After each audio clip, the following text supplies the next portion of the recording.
Apriamo questa sera la 47esima seduta del Consiglio Comunale di mercoledì 5 aprile 2023. La seduta pubblica può essere anche vista in diretta sul canale televisivo della Tenda TV, visibile sulle Smart TV e su Internet. Passo la parola al segretario per l'appello.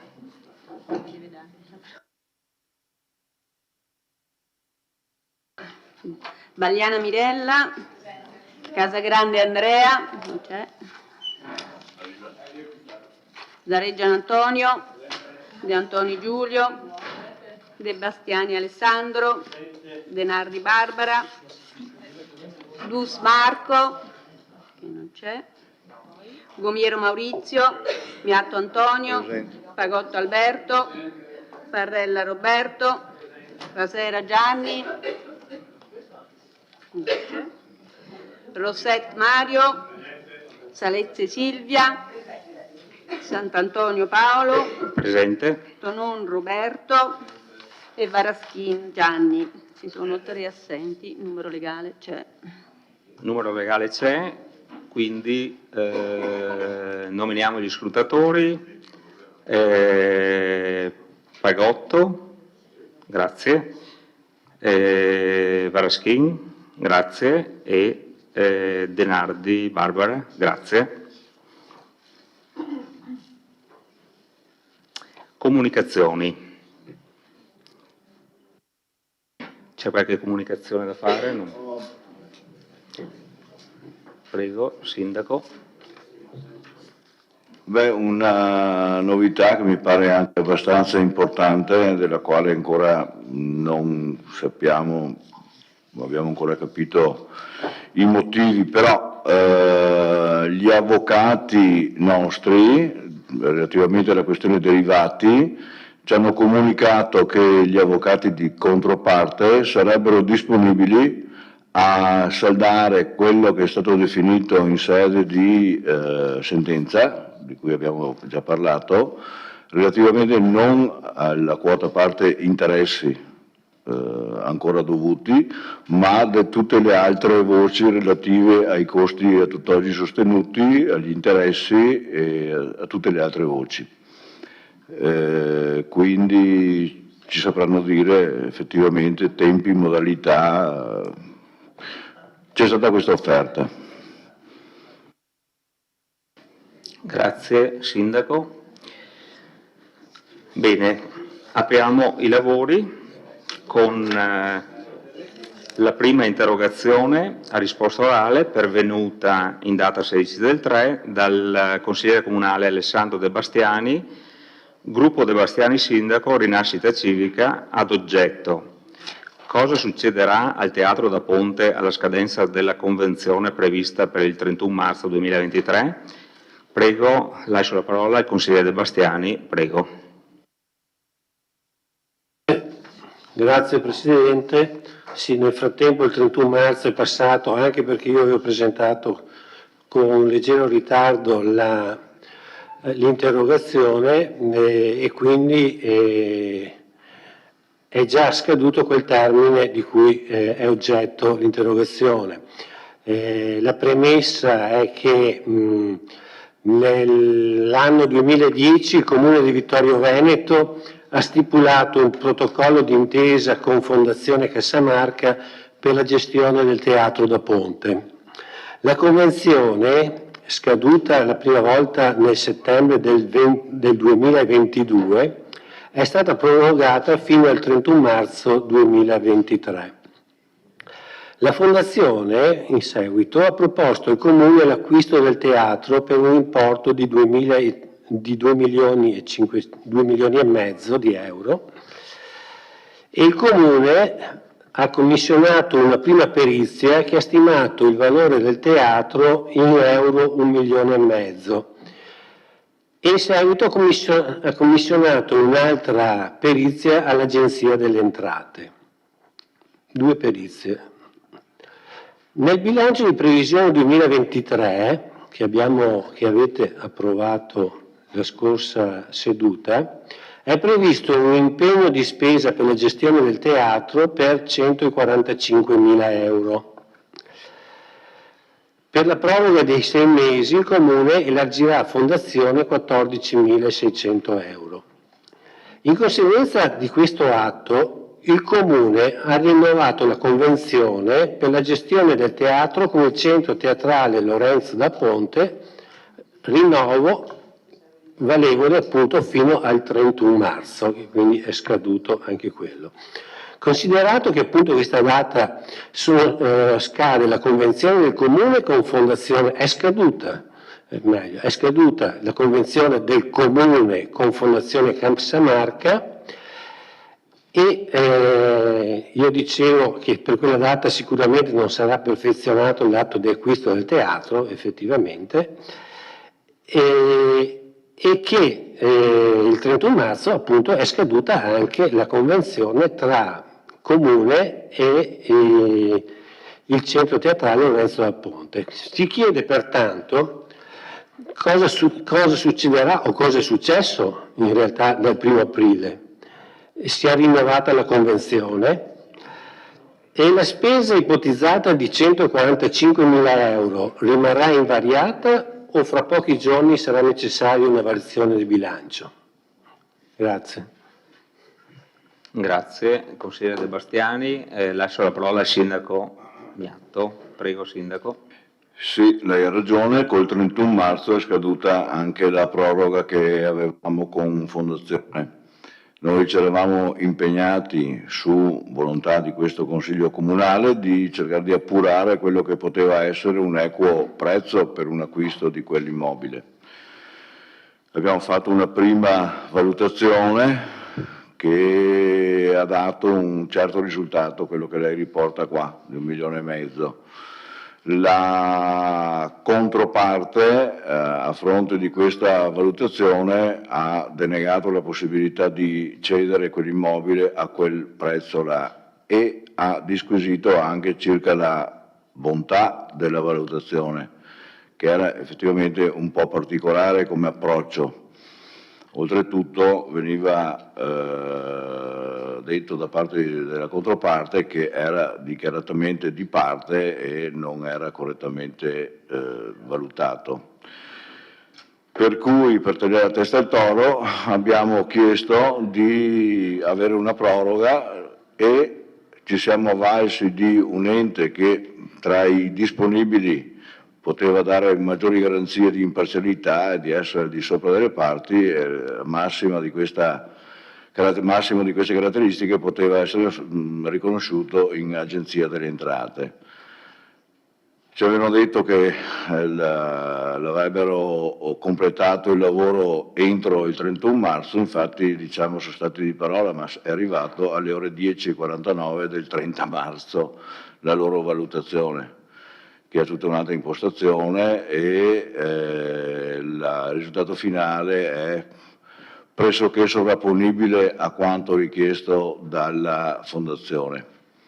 Naturalmente i termini sono scaduti, ho fatto appena tempo di avvisare Fondazione di quello che era la situazione e attualmente stiamo interloquendo con Fondazione Caspineda la possibilità di avere, dobbiamo prenderci i tempi necessari perché chiaramente dobbiamo ripassare in questo Consiglio fornendo i dati relativi alla nuova valutazione e sentire da questo Consiglio il parere se procedere o non procedere all'acquisizione.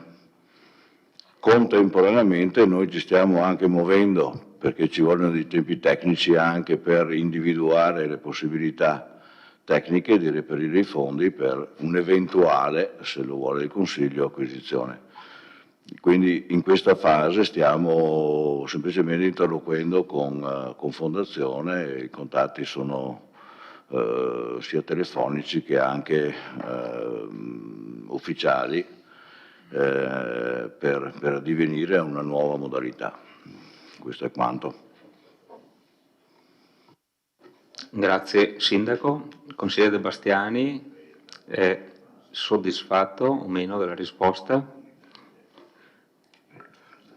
Mi sembra che sia un altro dei pasticci messi in campo, no?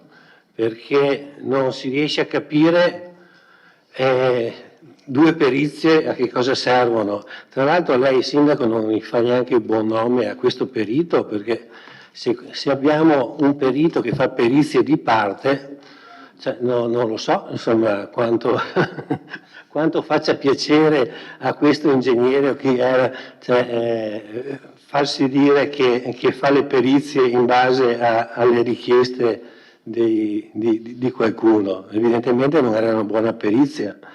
E che tra l'altro, sì, una perizia che immagino abbia costato non so quanto, ma comunque ha avuto... Cioè, voglio dire, tanto valeva accettare i 2 milioni e mezzo che risparmiavamo la prima perizia e anche la seconda, tanto alla fine si arrivava, insomma. E vabbè, stiamo a vedere, aspettiamo che la cosa vada avanti. Non riesco a capire, ho qualche perplessità, come tutta la macchina stia andando avanti a questo punto senza alcun accordo tra le parti, perché a questo punto chi è responsabile, chi è che lo sta gestendo, sì, mi sembra che essendo caduti tutte le convenzioni, a questo punto siamo un po' in una situazione così di completo vuoto.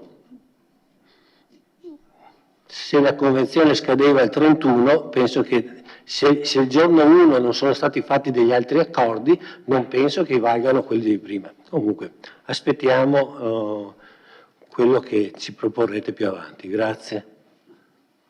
Grazie, consigliere De Bastiani. Bene, passiamo alla seconda interrogazione a risposta orale pervenuta in data 28/3 dal consigliere comunale Mirella Balliana, gruppo De Bastiani sindaco, Rinascita Civica, ad oggetto fattura rifiuti di Savno, tariffa aggiuntiva comunale. Prego consigliere, illustri pure la interrogazione. Prego. Grazie, buonasera a tutti. Allora, la presente interrogazione nasce innanzitutto da sollecitazioni di cittadini che lamentano disagi dovuti a una non adeguata pulizia degli spazi pubblici cittadini, in particolare della zona di Serravalle. E inoltre l'interrogazione nasce anche da un'analisi puntuale delle fatture della Savno pervenute in questo periodo alle famiglie.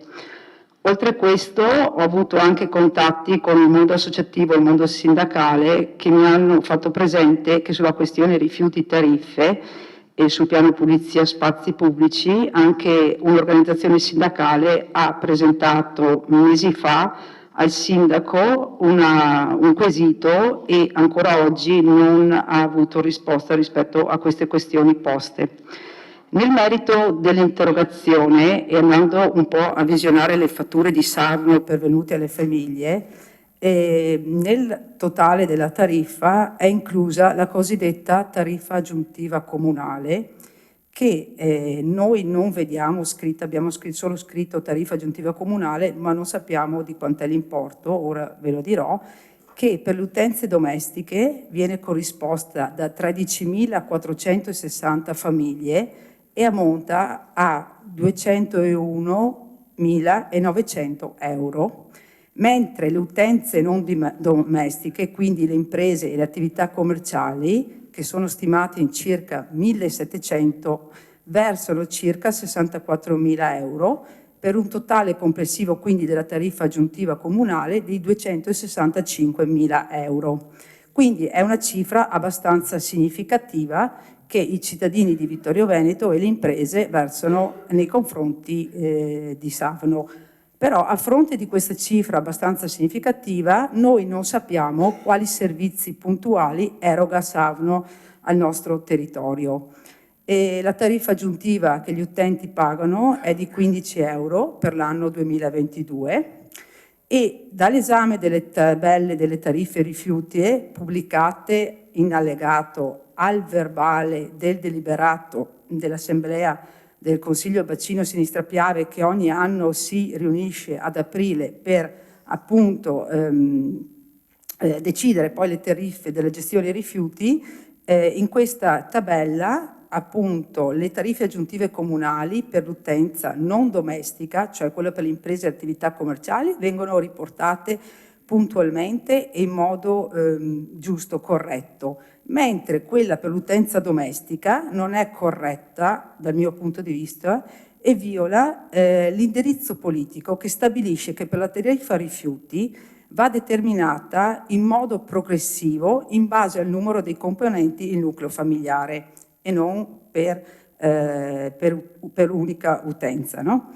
Spiace che questa situazione è stata più volte segnalata, ma i delegati dei sindaci nell'assemblea non hanno mai preso in considerazione e purtroppo non è stata segnalata neanche l'ultima assemblea tenuta ad aprile 22 e nonché non è stata neanche segnalata dal nostro rappresentante, l'assessore Ennio Antiga, che tra l'altro risultava assente all'assemblea dei sindaci del 29 aprile del 22.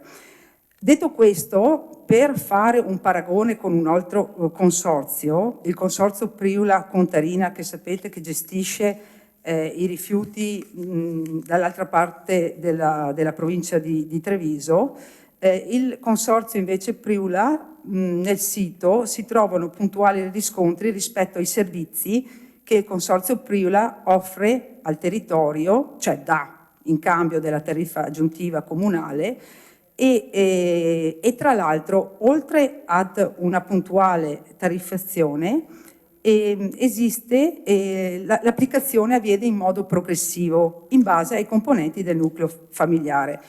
Vi rubo ancora un minuto perché volevo solo farvi un'illustrazione rispetto al comune di Castelfranco Veneto, che paga 145, cioè i cittadini pagano 145.000 euro di tariffa aggiuntiva e però nella schedatura è ben riportata sul sito pulizia del territorio e mantenimento decoro centro storico 69.000 euro, svuotamento dei cestini stradali 22.000 euro, pulizia dei parchi 44.000 euro e via dicendo.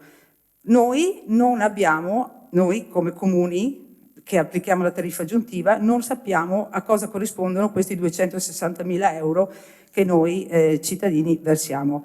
Ecco che come semplice consigliere comunale chiedo quali servizi eroga la Savno alle famiglie e imprese di Vittorio Veneto a fronte della citata tariffa aggiuntiva comunale, quale autorità comunale decide e autorizza i servizi da affidare alla società Savno per la loro attuazione e come vengono rendicontati al Comune tali servizi inclusi nella tariffa aggiuntiva comunale e da ultimo perché la tariffa aggiuntiva comunale non è applicata in modo progressivo in base al numero dei componenti del nucleo familiare, criterio tra l'altro seguito per la determinazione delle altre voci della tariffa. Grazie.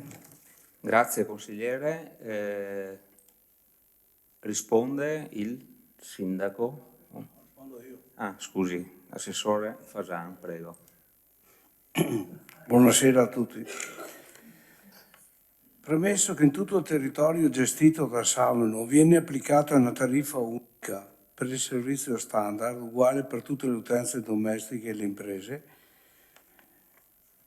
vuol dire che non esiste una convenzione fra noi e Savno, ma esiste un bacino CIT, diciamo così, che per tutti quanti i cittadini pagano alla stessa maniera. Ecco. Poi i servizi aggiuntivi sono in base anche alla grandezza del comune e i servizi che vengono richiesti. Dopo l'introduzione della tariffa unica nel 2015, pertanto qualche tempo fa, per i comuni più grandi e popolosi che hanno bisogno di servizi extra di pulizia del territorio, è stata definita la tariffa aggiuntiva comunale che contempla un maggior numero di spazzamenti che nella tariffa aggiuntiva coprono in generale la quota più importante. Pulizia e sostituzione dei cestini, questo è l'elenco delle voci che vanno a comporre la tariffa aggiuntiva. Gestione e pulizia degli spazi mercatali, raccolta cartoni commerciali addebitata alle imprese. Servizio di raccolta a domicilio, verde ramaglie, RAE e ingombranti, integrazione, pulizia e manifestazioni, esempio sfilate di carnevale e qualsiasi altra manifestazione che ha bisogno poi nei giorni seguenti intervento di Savno. La trattativa è stata fatta all'inizio dell'applicazione della tariffa unica 2015 e ogni anno vengono controllate eventuali variazioni, finora minime. I costi relativi sono applicati nel piano finanziario generale che viene approvato dall'Assemblea dei Sindaci e sottoposto al controllo analitico e puntuale dell'Agenzia ARERA, deputata al controllo dei costi delle multi-utility. Le tariffe aggiuntive sono costi fissi, pertanto vengono calcolati per utenza e non per cittadino. La produzione dei rifiuti viene invece calcolata su base puntuale per nucleo familiare. I servizi generali vengono debitati per utenze e per imprese. Io direi che la buona notizia è che anche quest'anno non è aumentato il costo di costi aggiuntivi.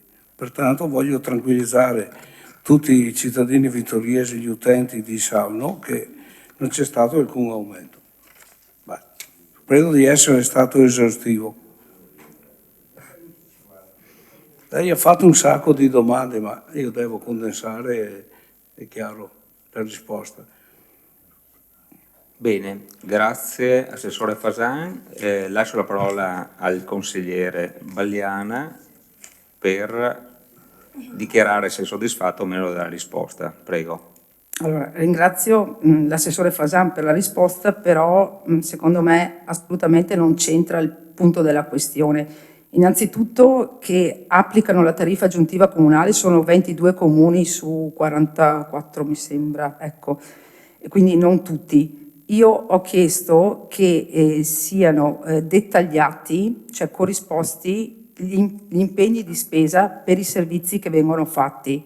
Cioè, mi sta bene che naturalmente ho capito che fanno la pulizia, lo svuotamento dei cestini e tutta una serie di cose, ma voglio dire quanto costano questi servizi? Riusciamo, come fanno il consorzio Contarina Priula, a quantificarli? Perché altrimenti noi non sappiamo quanto spazzamento fanno, quante volte vengono, quanto costano questi servizi. Io credo che sia doveroso da parte di Savno essere puntuali nel costo di questi servizi, di quantificarli. Ecco, io sono di questo avviso. Io spero, e inoltre, sulla progressività della tassa, non è una tariffa fissa, perché i 15 euro concorrono a formulare la tariffa rifiuti, perché sono dentro. Quindi di conseguenza per una regola legislativa devono essere progressivi il discorso della tariffazione. Ultima cosa, permettetemi, una questione politica. Savno, da un punto di vista che è il braccio operativo del consorzio dell'Assemblea del Comitato di Bacino, è braccio operativo, sta alla guida di un presidente, esprime un presidente che è volere dei sindaci eletti nei consigli comunali.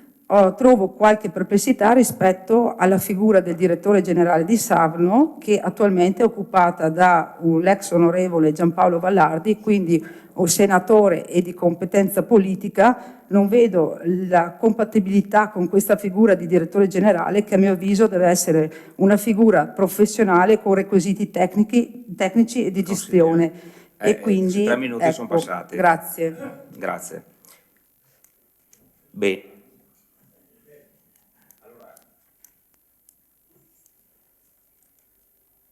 Non ho capito la risposta, se è soddisfatta o meno, comunque va bene. Andiamo avanti, passiamo al punto numero 4, mozione presentata dai gruppi Lista Rinascita Civica, Lista Marco Dus e Partito Democratico, ad oggetto promozione nel territorio comunale di attività di informazione volta ad aumentare la conoscenza e la potenzialità delle comunità energetiche e dei gruppi di consumatori di energia rinnovabile.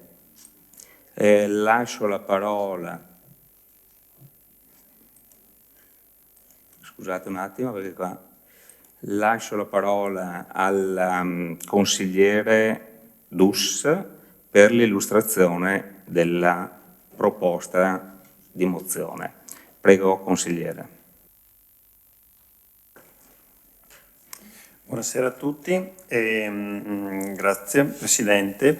Questa mozione credo che vi ve la ricorderete perché è stata molto simile, presentata poche settimane fa. E la domanda che magari vi siete posti è perché quindi viene ripresentata. La si ripresenta tutti assieme perché credo che alle volte anche chi ci segue da casa, quei pochi che hanno la pazienza e la voglia di farlo, non capiscano bene il filo logico tra gli interventi e le votazioni. Nel senso che la scorsa volta c'è stato un dibattito che ha fondamentalmente sostenuto l'idea della mozione presentata dalla consigliera Vagliana, e però il voto non è stato conseguente a quel dibattito, nel senso che poi la maggioranza ha deciso invece di bocciare quella mozione. Mozione che verteva sul fatto di appunto incentivare le comunità energetiche, quindi promuovere un'attività di informazione rivolta ai cittadini sul tema delle comunità energetiche. Ripeto, tema che è stato condiviso da tutti e poi invece rigettato dalla maggioranza. Ecco, crediamo che questo atteggiamento di rigettare delle proposte solo perché vengano dalla minoranza sia abbastanza puerile, lasciatemi passare il termine, perché francamente non mi vengono in mente altre motivazioni per cui rigettare una mozione che viene invece condivisa all'interno del dibattito. Aggiungo un elemento in più rispetto a quello che ci eravamo detti la scorsa volta e poi magari entreremo nel secondo giro sul deliberato. L'Unione Montana sta portando avanti, da quello che so, l'iniziativa delle comunità energetiche che coinvolge anche il nostro comune, o quantomeno il nostro comune partecipa all'Unione Montana. Adesso non lo so quali siano le decisioni del comune su quel tipo di iniziativa, e visto che abbiamo qua la Presidente magari ci può aggiornare se sta procedendo quel tipo di iniziativa che è lodevole, cioè quello di cercare di mettere in rete tutti i comuni aderenti all'Unione Montana per appunto attivare una comunità energetica.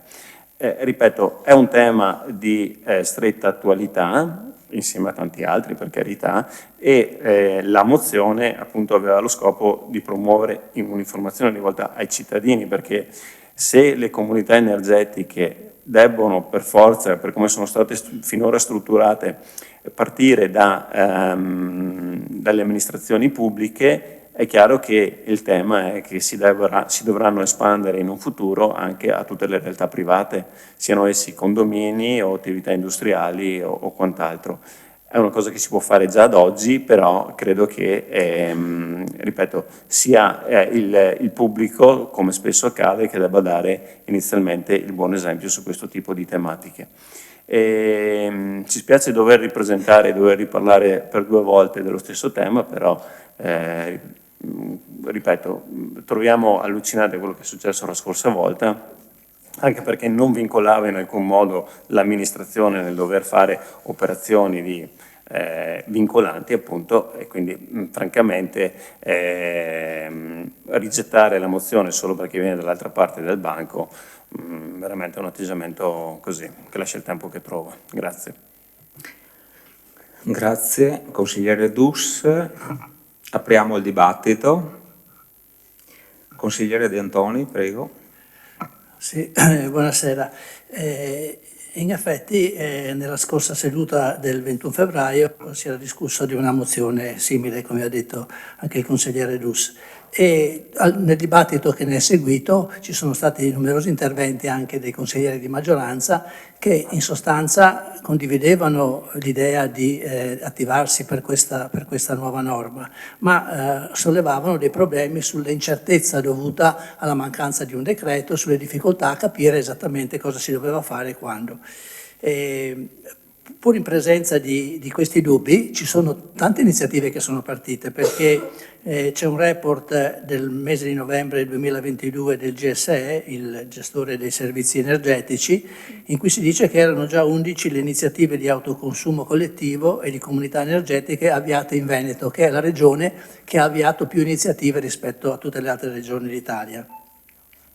Sulla stampa, il Corriere della Sera del Veneto del 25 febbraio si legge che iniziative sarebbero già state avviate nell'area industriale condivisa tra Conegliano e Vittorio Veneto e nell'area San Michele di Pieve di Cadore, di Pieve di Soligo, scusate. Sul Sole 24 Ore del 25 febbraio c'è un'intervista al Ministro per l'Ambiente e la Sicurezza Energetica, il quale afferma che ha già inviato il decreto anche all'Unione Europea, e alle domande che sono state fatte da chi lo intervistava diceva che il decreto, diciamo, è in fase di pubblicazione e il GSE aprirà lo sportello per la presentazione delle richieste entro 60 giorni dalla data di pubblicazione del decreto. Cioè si stanno muovendo. E come sapete anche in questo settore, anche per esempio per i certificati verdi di una volta per gli impianti idroelettrici, diciamo, i contributi, insomma le agevolazioni sono di un certo livello all'inizio quando la norma viene presentata, e poi man mano che le domande arrivano al Ministero, in questo caso al GSE, poi i contributi vengono ridotti, perché una cosa è iniziare e poi quando vedono che ci sono tanti partecipanti, naturalmente i soldi a disposizione non sono mai sufficienti e quindi c'è comunque una difficoltà per chi entra dopo in questo tipo di agevolazione. Io non credo che, sì, anch'io volevo citare l'iniziativa dell'Unione Montana, che in quel giorno non sapevo che ci fosse, ma comunque è riportata anche sulla stampa, e io non credo che il fatto che la proposta sia stata presentata dai consiglieri di minoranza sia un ostacolo per avviare una semplice attività informativa come quella che chiedevamo noi. Chiedevamo solo che il Comune si facesse parte diligente per attivare un'informazione della popolazione, magari anche semplicemente organizzando una riunione con un tecnico del settore, quindi nessuna spesa, o la spesa insomma della sala e del tecnico chiamato, e eventualmente, diciamo, se questo tecnico era da pagare.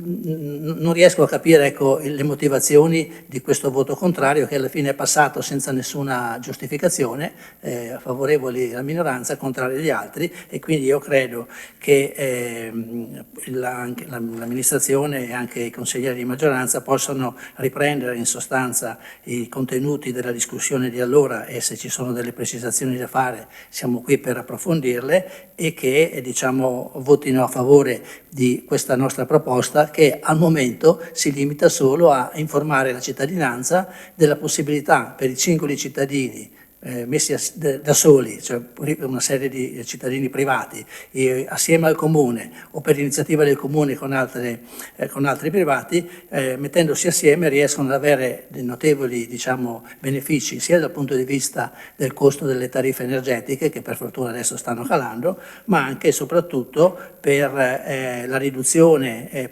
per il fatto che in queste comunità utilizzano fonti di energia rinnovabile e quindi contribuiscono a ridurre le emissioni di gas che provocano l'effetto serra, che tanti effetti negativi producono sul clima, come purtroppo anche noi in questi giorni e in questi mesi ci accorgiamo, con tutti i problemi che derivano, insomma, da questi effetti climatici, per cui non piove, per cui la temperatura media aumenta di 1 grado in pochi anni, e quindi pensando anche ai nostri figli, ai nostri nipoti, forse un intervento anche del nostro Comune per cercare di contribuire alla riduzione di questi gas serra potrebbe essere quanto mai opportuno, se non necessario. Grazie.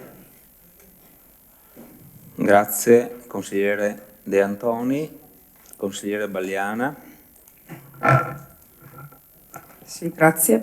Allora, io credo che la presentazione di nuovo di questa mozione ci dà la possibilità di riparlare e di affrontare nuovamente il discorso della efficienza energetica, della transizione ecologica energetica e del dello sviluppo sostenibile, che secondo me sono questioni che dovrebbero essere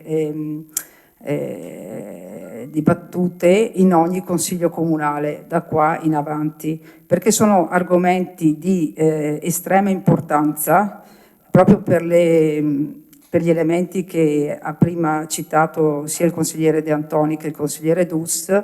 Penso che ogni occasione per di nuovo dibattere, discutere, pensare, programmare sia un'occasione appunto per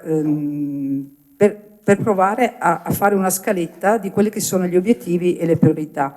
Quindi penso che la proposizione di nuovo, la riproporre di nuovo questa mozione sia un'occasione per ridiscuterne, anche perché eravamo un po' rimasti, ci eravamo lasciati che mancavano dei decreti attuativi, che si stava un attimo finendo di consultare eventualmente la provincia, perché la provincia si era messa a capo di uno studio e quant'altro. Ecco, magari questa sera possiamo fare uno step successivo e provare a capire in che direzione stiamo andando, se ci sono se riusciamo come comune a muovere i primi passi.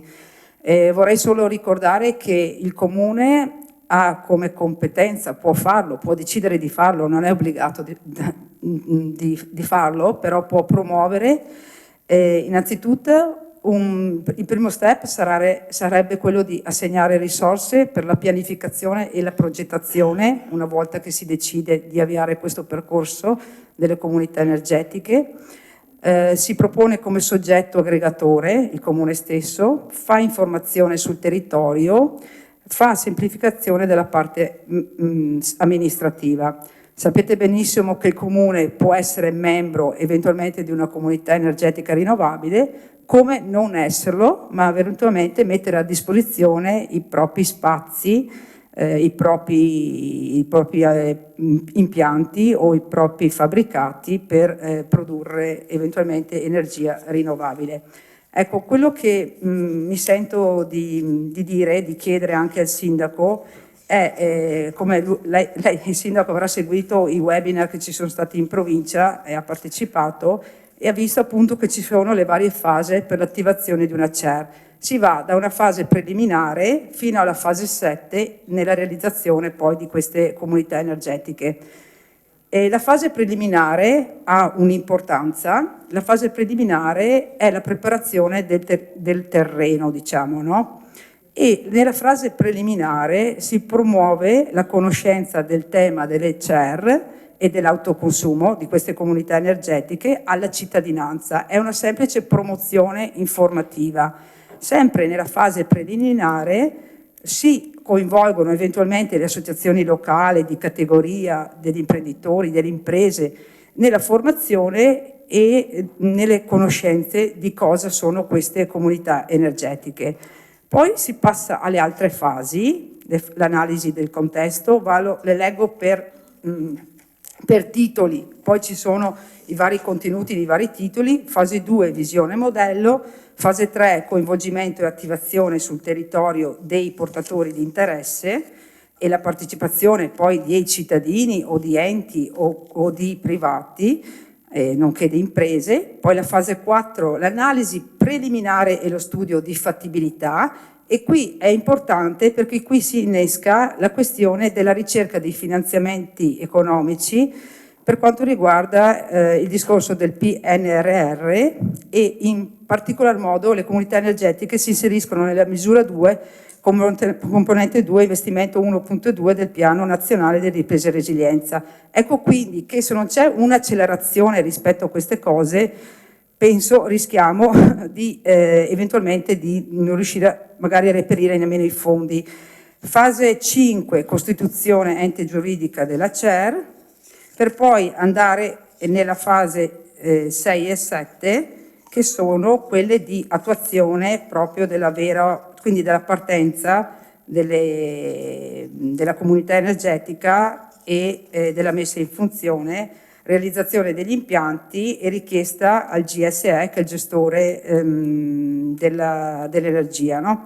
Quindi ecco, il mio intervento questa sera, Sindaco, è per chiederle in che fase siamo. Grazie. Grazie, consigliere Balliana. Vediamo se ci sono altre prenotazioni.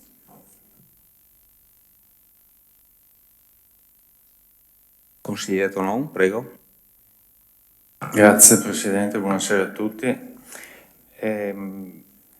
Se non ricordo male, la scorsa volta era emerso il problema della mancanza di alcuni decreti attuativi per poter dare finalmente avvio alle comunità energetiche. In realtà, leggiucchiando non su riviste specializzate ma sul Sole 24 Ore, si legge che la prima comunità energetica è nata nel 2020, quindi non è che manchino gli strumenti. Nel 2020 è nata, se non ricordo male, un comune in provincia di Cuneo, sì, eccolo qua, Magliano Alpi, un comune in provincia di Cuneo di circa 2230 abitanti. Nel 2020 è stata formalmente istituita la prima comunità energetica italiana.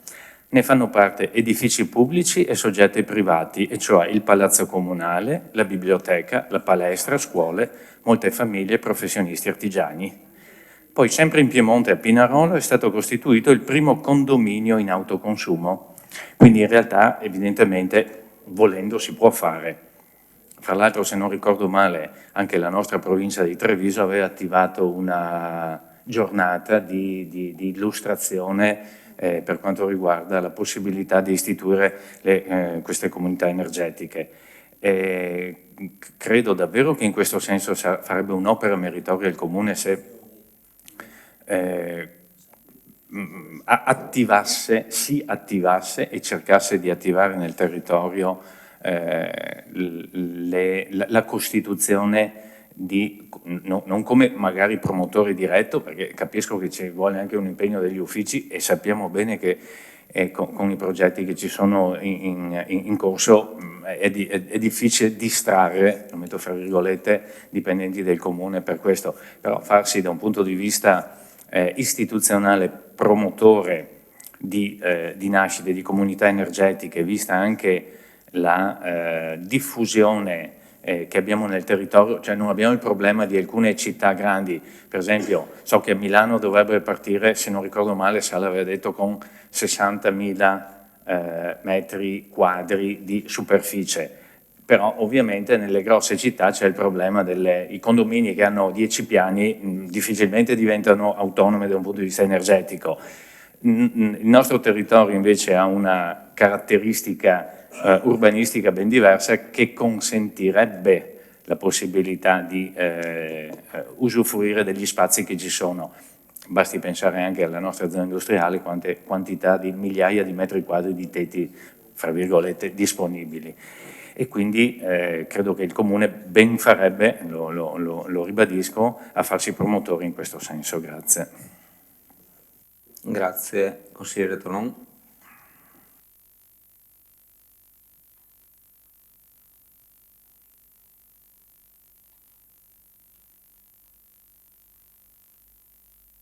Consigliere Bastiani. Sì, quando è stato portato la mozione a firma della consigliera Vagliana, mi sembrava di aver percepito che il voto contrario era dovuto al fatto che c'era in atto delle iniziative da parte della Giunta, per cui io ho avuto questa percezione.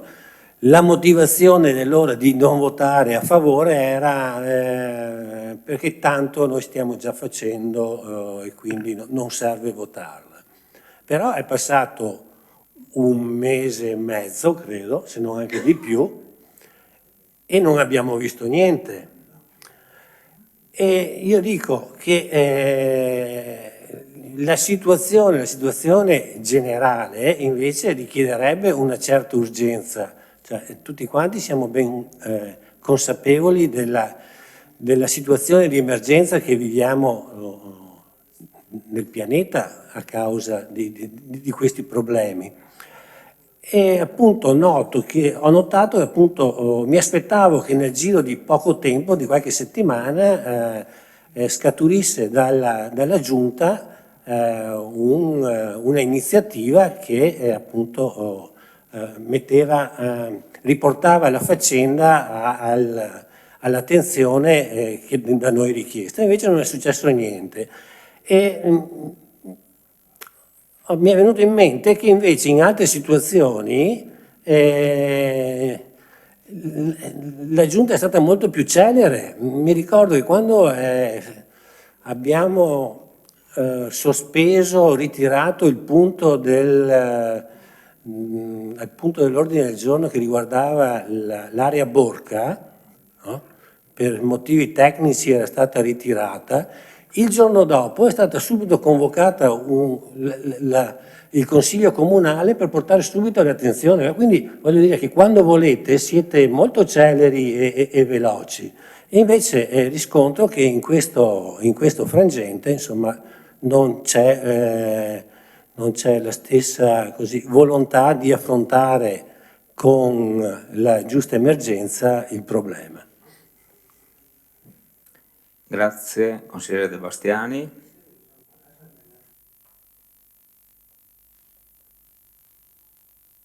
Consigliere De Nardi, prego.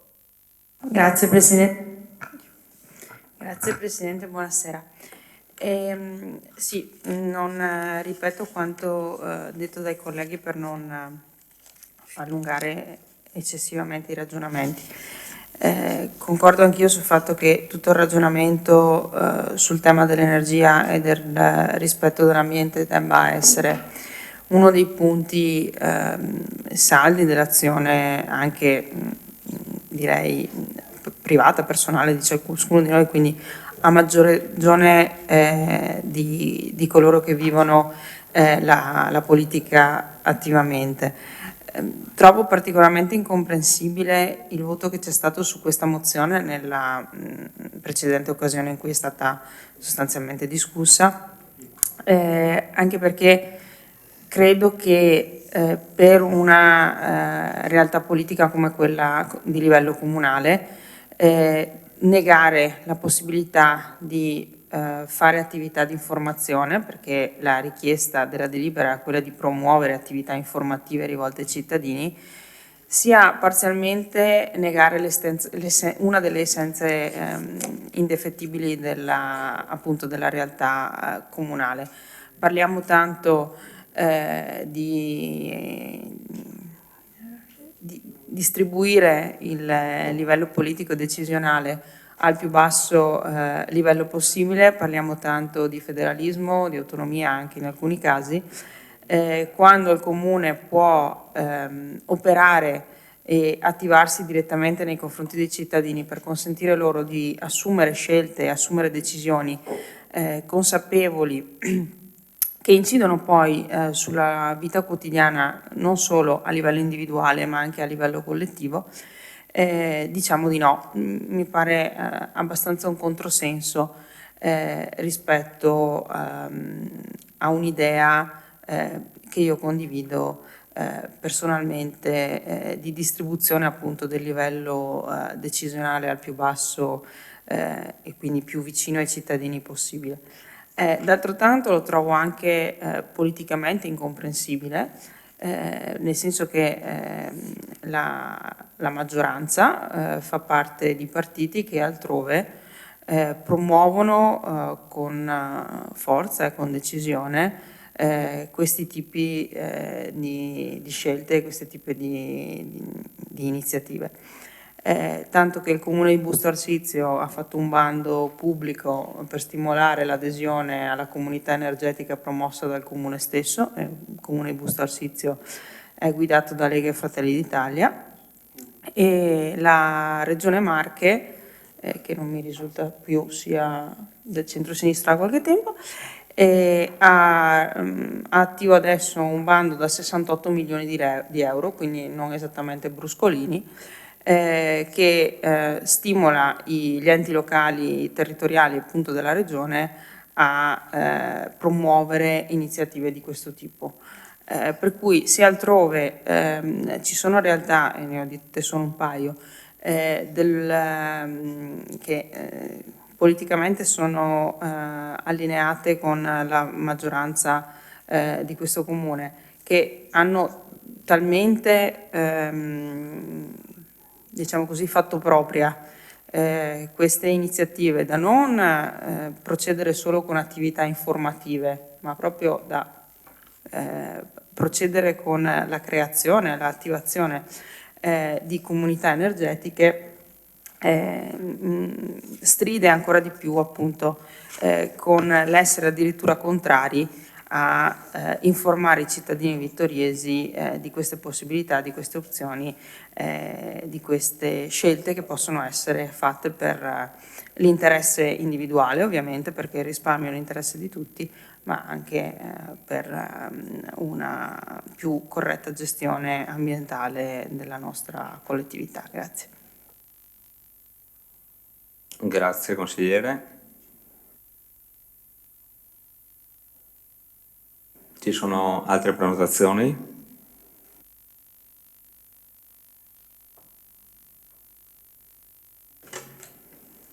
Non vedo prenotazioni, quindi immagino non ci siano altri interventi. Dichiarazione di voto. Prego, Sindaco.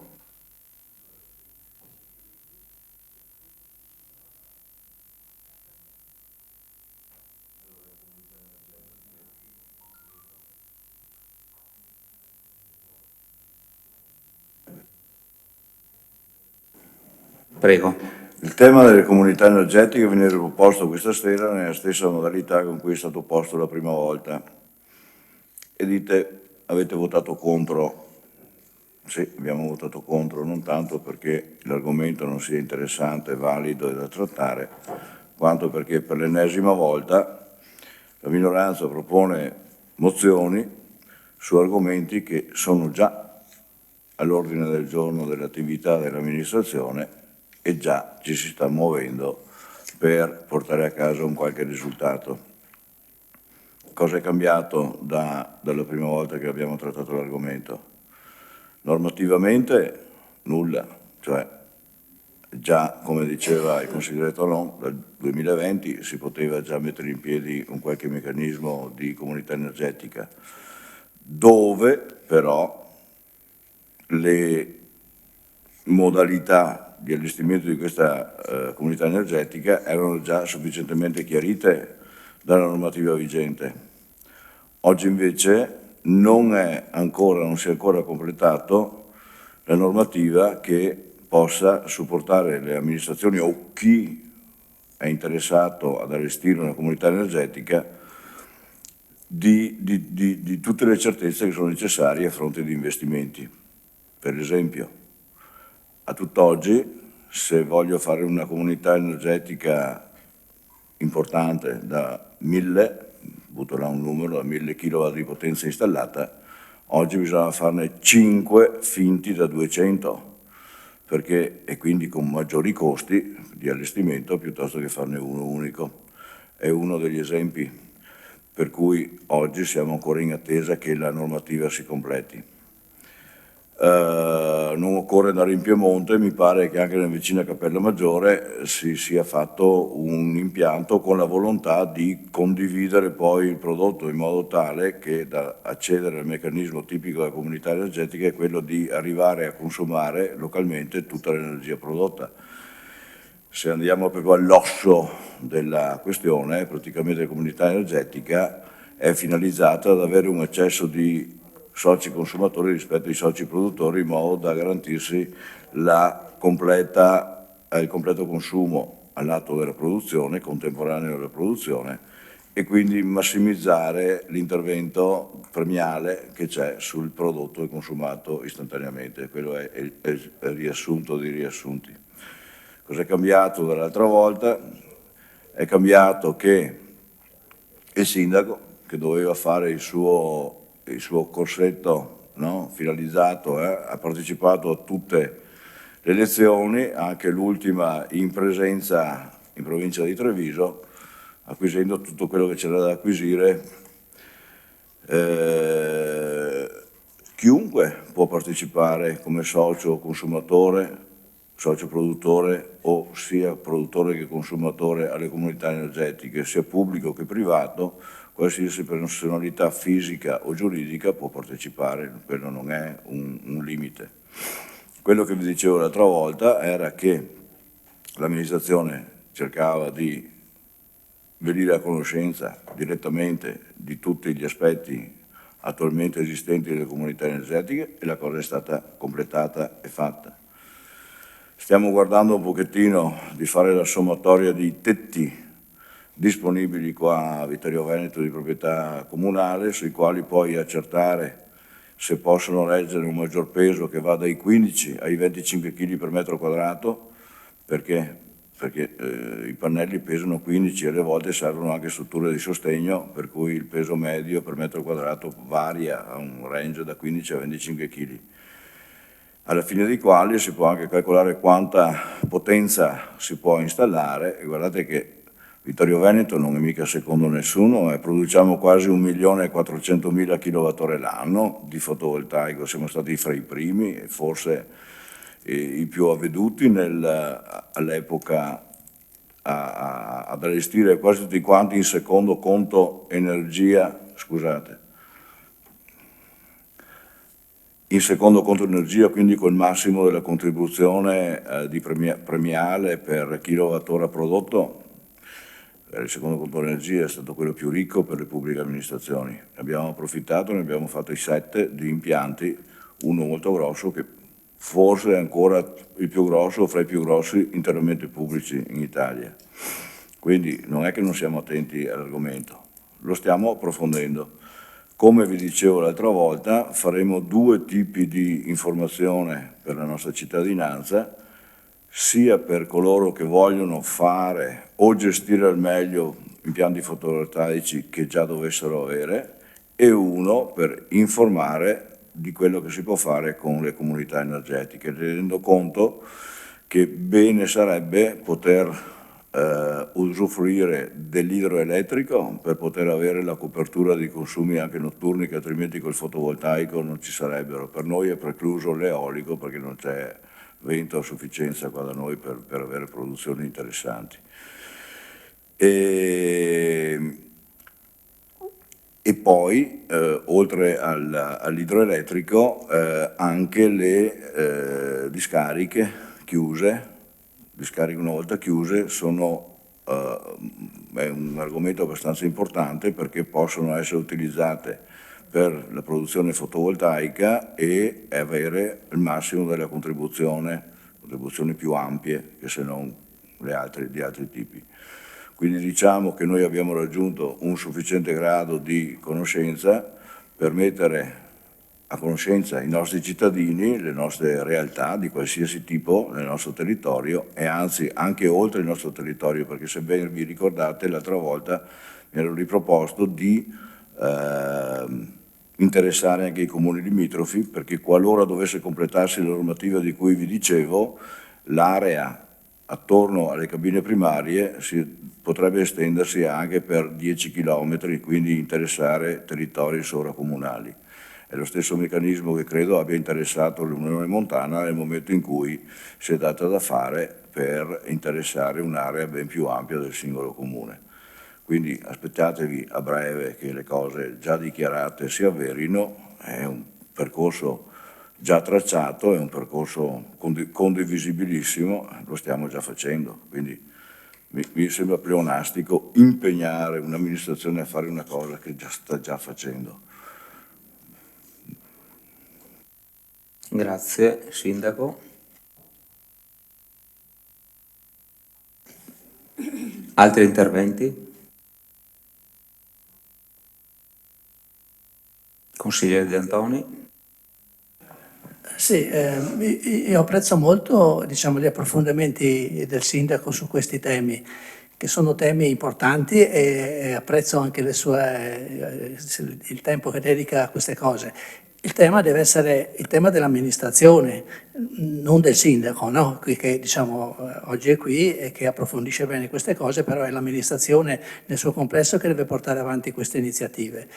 Per la verità, nel Consiglio Comunale del 21 febbraio quando abbiamo proposto la mozione, non c'è stato nessun intervento in questo senso da parte sua, perché se lei va a leggersi il verbale, sono intervenuti oltre a lei il consigliere Gomiero, il consigliere Darè, e mi sembra, a parte i consiglieri di minoranza, si è parlato appunto delle iniziative già fatte, di cui siamo orgogliosi. Il lavoro che è stato fatto negli anni scorsi per realizzare l'impianto fotovoltaico è sicuramente un'iniziativa importante.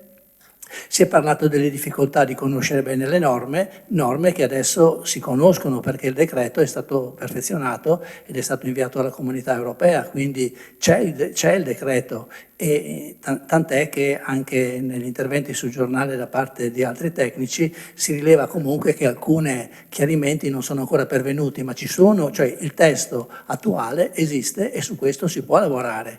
Quindi diciamo, prendo atto che c'è questa volontà di fare.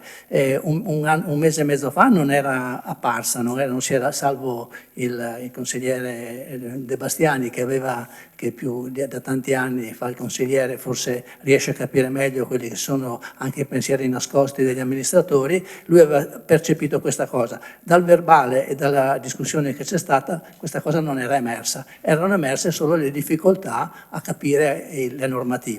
E quindi io prendo atto di questa cosa, spero che effettivamente possa essere fatta a breve termine, perché quando lei parla che ci sono questi limiti di 1000 kilowatt o cose di questo genere, no? Cioè, ma sappiamo noi cosa vogliamo fare? Vogliamo farlo da 200, vogliamo farlo da 1000, vogliamo coinvolgere i privati, cioè muoviamoci su quello. Cioè, non è, lei ha parlato poi dell'iniziativa del Comune che va a verificare il sovraccarico per i tetti degli edifici comunali, ma non è quello che noi le chiediamo con questa mozione. Noi chiediamo che l'amministrazione si faccia promotrice di un'attività di informazione per favorire la costituzione di queste comunità energetiche. Non è necessario che lo faccia il Comune, che attivi il Comune, lo può fare e ben venga se lo fa, però devono essere anche i privati che devono essere messi nelle condizioni di operare per recuperare i costi delle bollette dell'energia, che comunque, anche se sono calati, comunque sono coperti in parte ancora dallo Stato, forse fino a giugno, non ricordo bene, che è coperta una parte dell'IVA se non sbaglio, ma quindi i costi dell'energia sono comunque elevati, ma soprattutto c'è il problema che non viene mai citato da parte vostra, il problema dell'inquinamento, il problema della produzione di gas serra. È una cosa che tutte le amministrazioni e tutta la gente la sente come di grande importanza, ma sulla quale non parliamo mai. Quindi va bene, verificate qual è il sovraccarico che possono sopportare i tetti dei nostri edifici, ma muoviamoci per informare la popolazione sulle opportunità offerte da questa nuova normativa. Rischiamo che le iniziative partano nel nostro comune quando le risorse sono già state tutte impegnate. Grazie, consigliere. Consigliere Bagliana. Volevo solo aggiungere un'altra considerazione. Beh, innanzitutto ricordare i vantaggi, ma questo l'abbiamo già detto, territoriali, ambientali, sociali ed economici.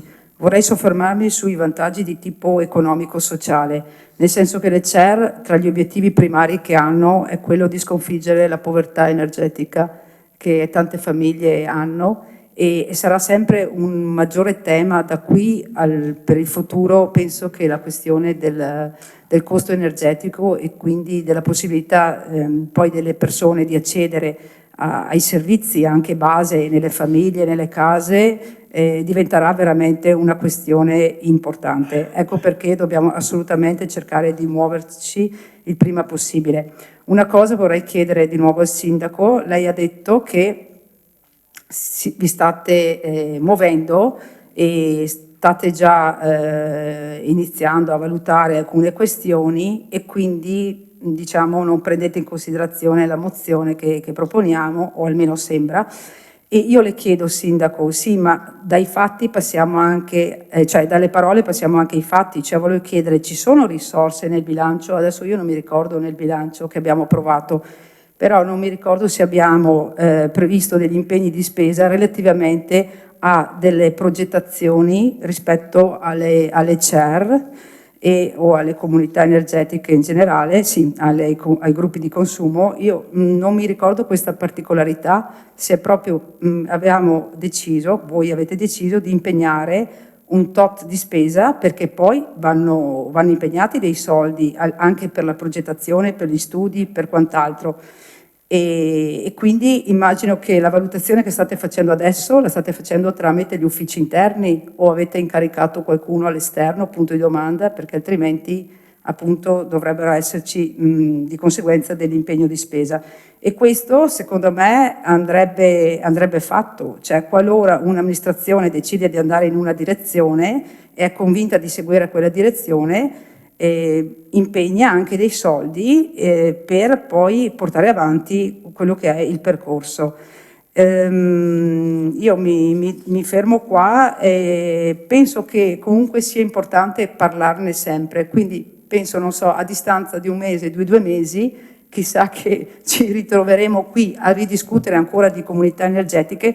L'ultima cosa che dico, che non serve solo discuterne qua all'interno del Consiglio Comunale, bisogna andare effettivamente all'esterno, tra la popolazione, tra la cittadinanza, perché questo è un percorso che deve coinvolgere tutti i cittadini, le associazioni, cioè è una trasformazione di tipo sociale, impattante, che deve coinvolgere tutti.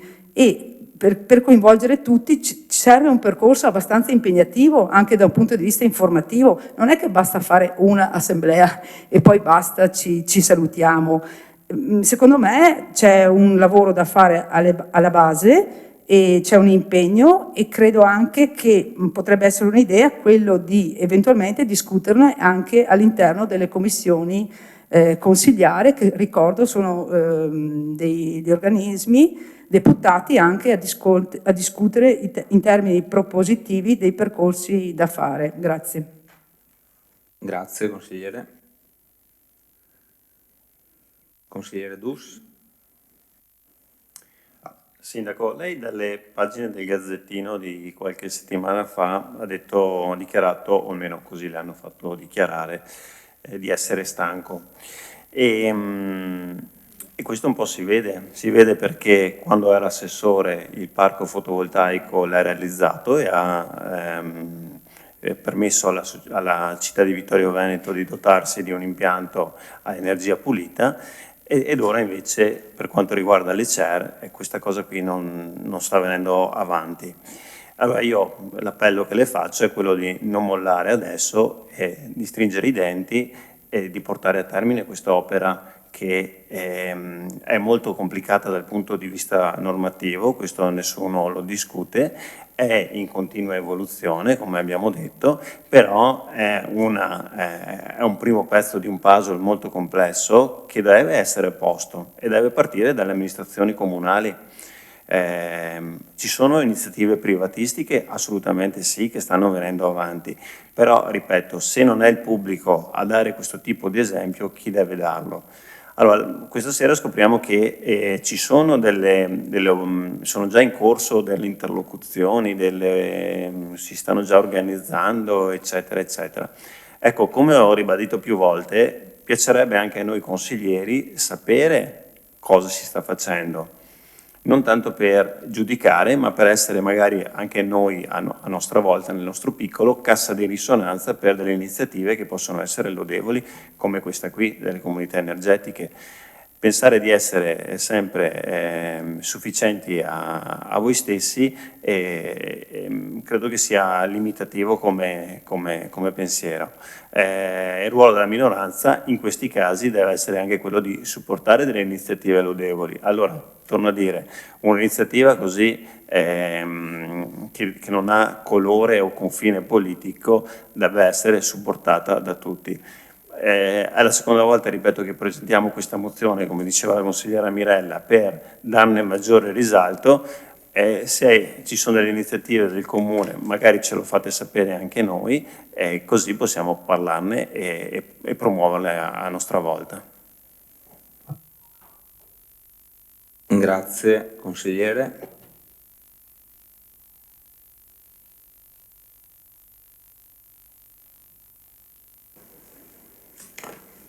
Prego, Sindaco.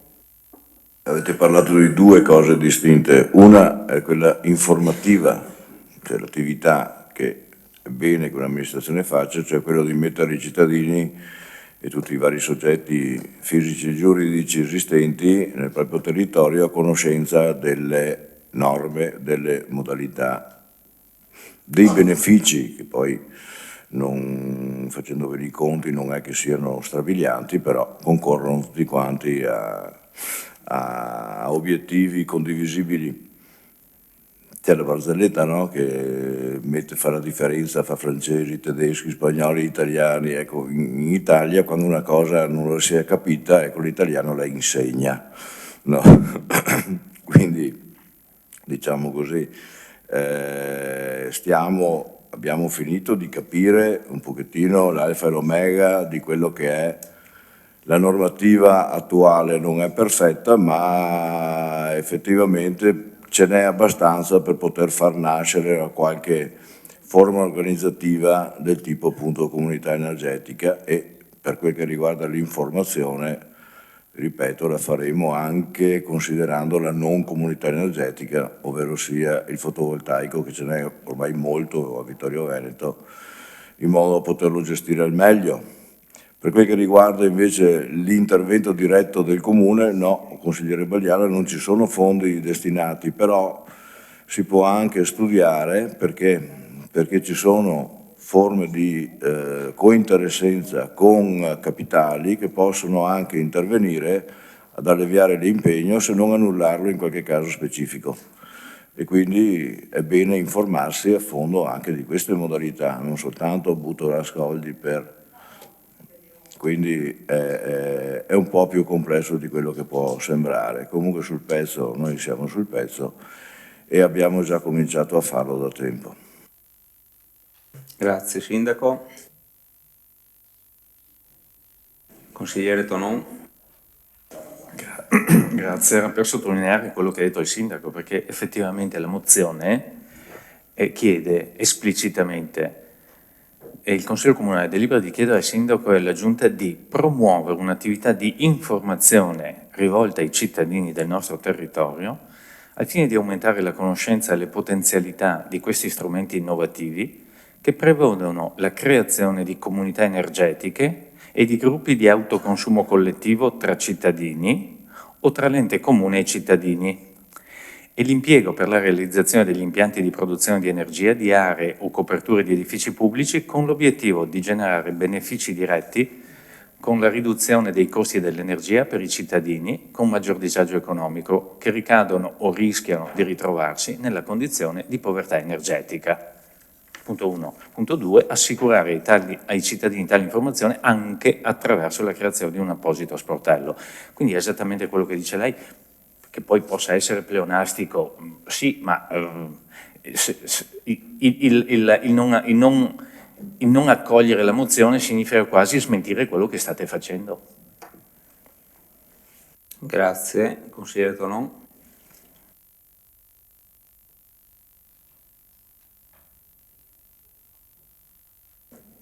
Se non ci sono altri interventi, io passerei a questo punto alla dichiarazione di voto. Avete qualche dichiarazione di voto?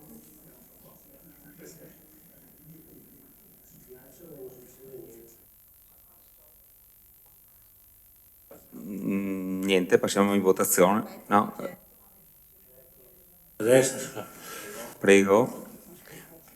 Allora, sì, la nostra dichiarazione di voto è noi ovviamente voteremo a favore di questa mozione. Volevo approfittare per ringraziare il Sindaco per la grande considerazione che ha del lavoro delle minoranze, che ha definito pleonastico, cioè inutile, superfluo, non necessario. Lo aveva già dimostrato altre volte questa sua opinione nei nostri confronti. Grazie. Grazie, consigliere De Bastiani. Dichiarazione di voto? Altre? Altrimenti passiamo in votazione. Non ne vedo. Allora passiamo in votazione.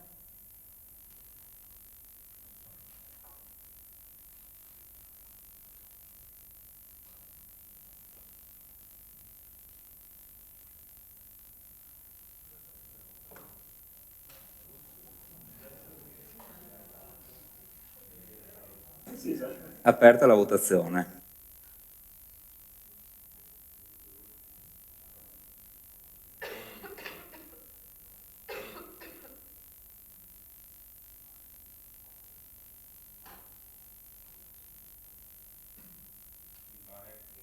Mi pare che sia finito il...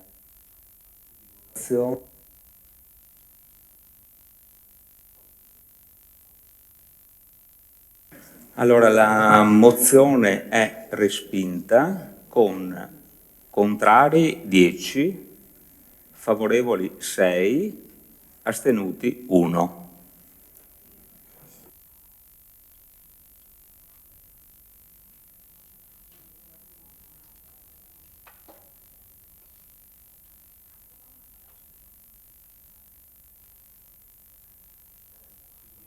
La votazione e passiamo alla prossima proposta di delibera.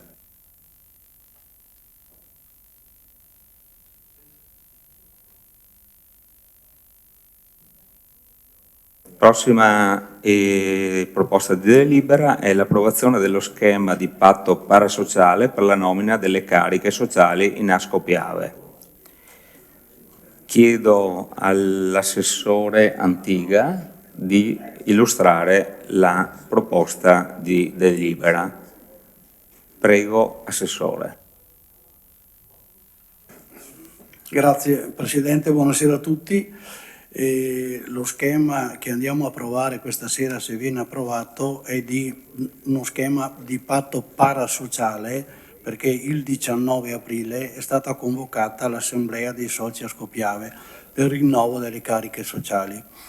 E quindi il Comune di Vittorio Veneto, siccome potrebbe anche, assieme ad altri comuni, dare dei nominativi per addivenire alla nomina di questi rinnovi, solo che si chiamerebbe patto di sindacato e quindi la Madia questo non lo permette, e quindi dovremmo andare, tra virgolette, in ordine sparso, facendo degli accordi parasociali con altri comuni per riuscire ad arrivare in assemblea e nominare un organo delle cariche di Asco Piave, uno nel direttivo e uno in controllo.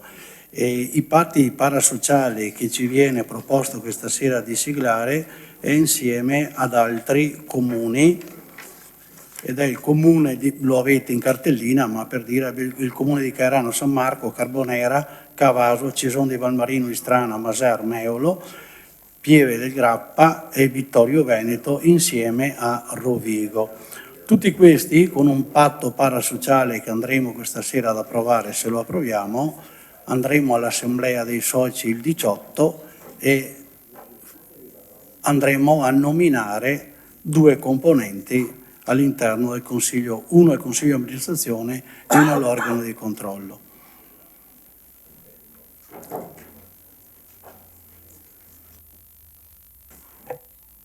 Grazie, Assessore Antiga. Apriamo la discussione.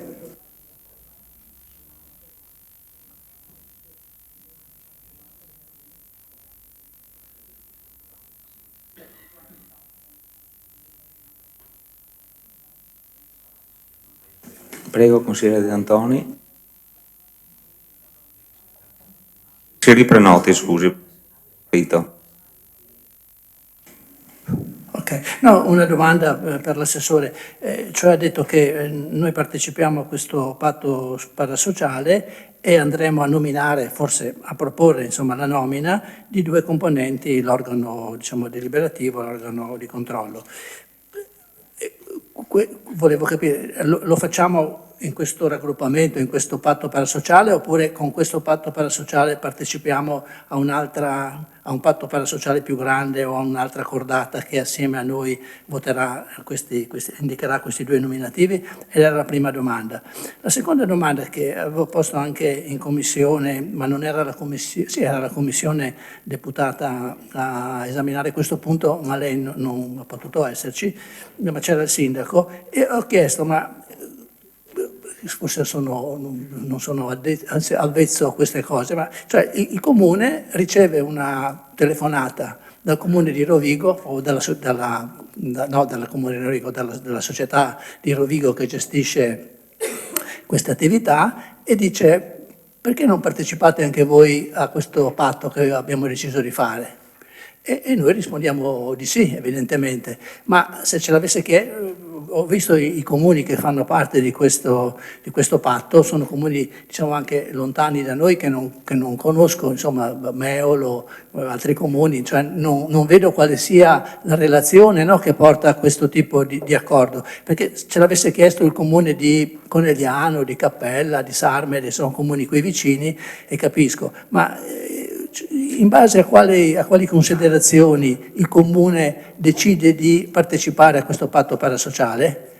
Oppure se ce l'avesse fatto un altro gruppo di comuni avremmo risposto di sì a quello anziché a questo?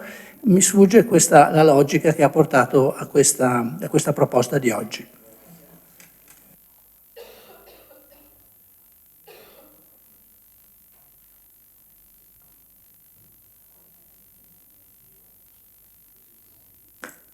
Risponde subito l'assessore Antiga. Se posso, consigliere, credo che ovviamente non ci siano 2 telefonate che possono redare un documento siffatto. Credo che ci siano stati sicuramente dei tavoli dove in questo tavolo venivano condiviso quantomeno l'oggetto. Ovviamente noi a questo tavolo andiamo quasi come ci siamo capiti, perché rappresentiamo lo 0,14% delle quote societarie di Ascopiave. Il comune, per esempio, di Rovigo, lui si siede col 4,4%.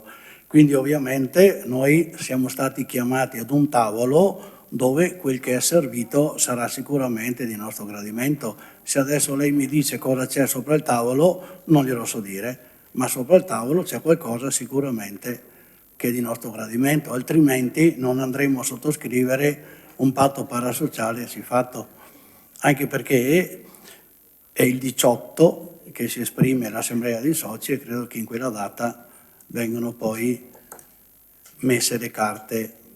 Grazie consigliere.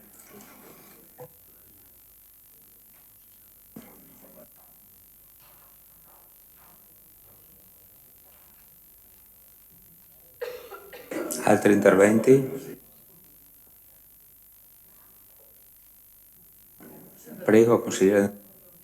Sempre per un chiarimento, ma dunque non ho capito a quale tavolo, cioè c'è stato un tavolo e qualcuno si è seduto a questo tavolo del comune di Vittorio o no? Perché ho chiesto al sindaco, l'altro giorno mi ha detto che non sapeva, no? Non sapeva. Lei non si è seduto a quel tavolo, ma questo tavolo cosa c'era sopra questo tavolo? Se nessuno di noi c'era. No, adesso è una battuta, no? Naturalmente, lo capisco, però lei mi parla dei tavoli e io non capisco.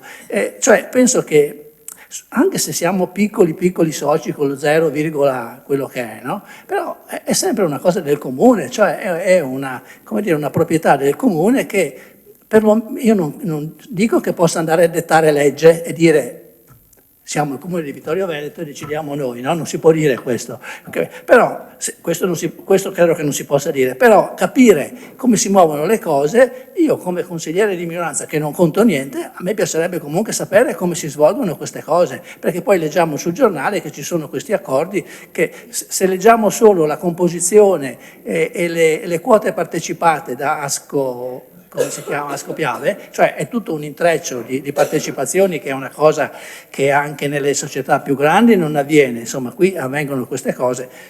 Io non critico niente e non dico niente, però credo che sarebbe doveroso che anche l'amministrazione comunale di Vittorio Veneto sapesse quali sono i tavoli e che cosa c'è sopra questo tavolo, insomma, ecco, questo per ritornare alla sua battuta e per fare...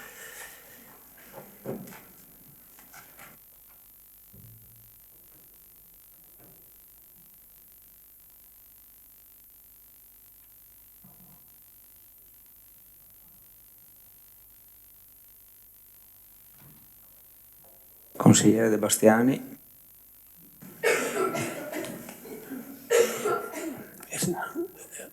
Non ho capito niente anch'io. Mi sembra di aver capito invece che siamo chiamati a votare un atto di fede. Cioè, è l'unica cosa che riesco a capire, perché se qualcuno è in grado di spiegarmi e cos'è, sembra come un vero atto di fede.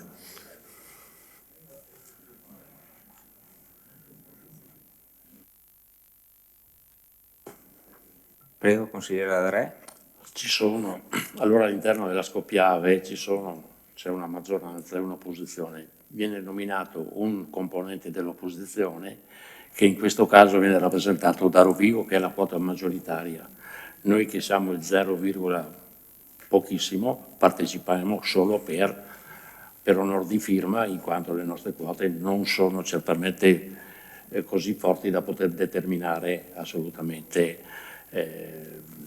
nulla. Insomma, partecipiamo perché facciamo parte di questa grande famiglia, purtroppo con poche cose, e con questo dobbiamo firmare e sottoscrivere questo patto parasociale che vede all'interno di questa grande famiglia che si chiama Ascopiave e tutte le sue altre società con cui noi partecipiamo in qualità di Comune di Vittorio Veneto, e naturalmente la lista che verrà fatta e la proposta che verrà fatta è tema di consultazione, ma il comune capofila si chiama Rovigo. Grazie, consigliere Adre. Consigliere Tonon. Grazie, solo per una precisazione. Al terzo punto della premessa della delibera, premesso dato atto atteso, al secondo punto c'è scritto che la società detiene altresì una partecipazione di controllo del 78,441% di Serenissima Gas SpA, società controllata da Romeo Gas SpA. Ma chi è che controlla, non ho capito? Cioè, o è sbagliato il 78, perché se controlla il 78 non può la stessa società essere controllata da un'altra società. Comunque è partecipazione di controllo. Appunto. Quindi non deve Sì, non so se... quello. No, sbaglio, assessore. Cioè, capire... Sarà controllante Romeo?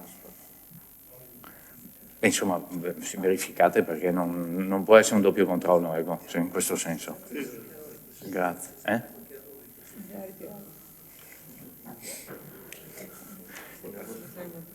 Sì, dopo capisco che non si possa ritirare perché sennò non si riesce a... Però magari credo, segretario, che si possa considerare un errore formale da correggere. Grazie. Grazie, consigliere Tonon.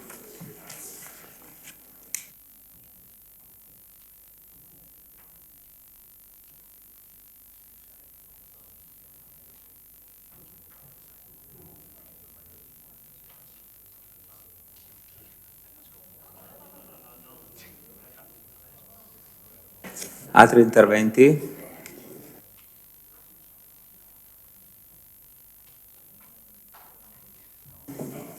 Non vedo altri interventi. Passiamo alla dichiarazione di voto. Consigliere De Antoni. Dichiaro che mi astengo da questa votazione non avendo avuto risposte in merito alle richieste che ho fatto. Grazie, consigliere.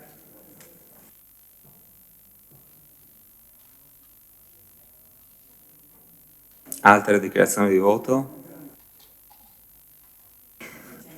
Non vedo prenotazione, quindi passerei in votazione.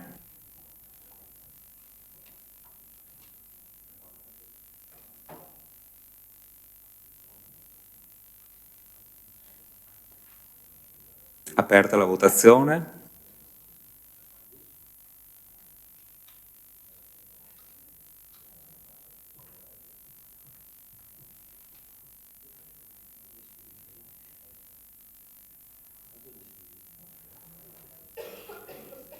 La delibera è approvata con 14 favorevoli, 0 contrari e 3 astenuti.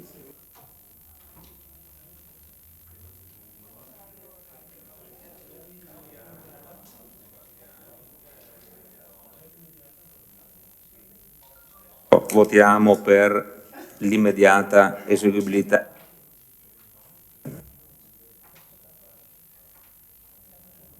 Potete votare.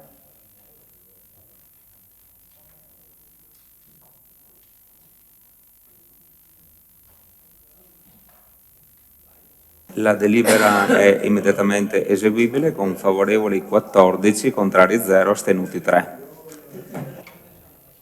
Bene, direi che questa sera abbiamo finito.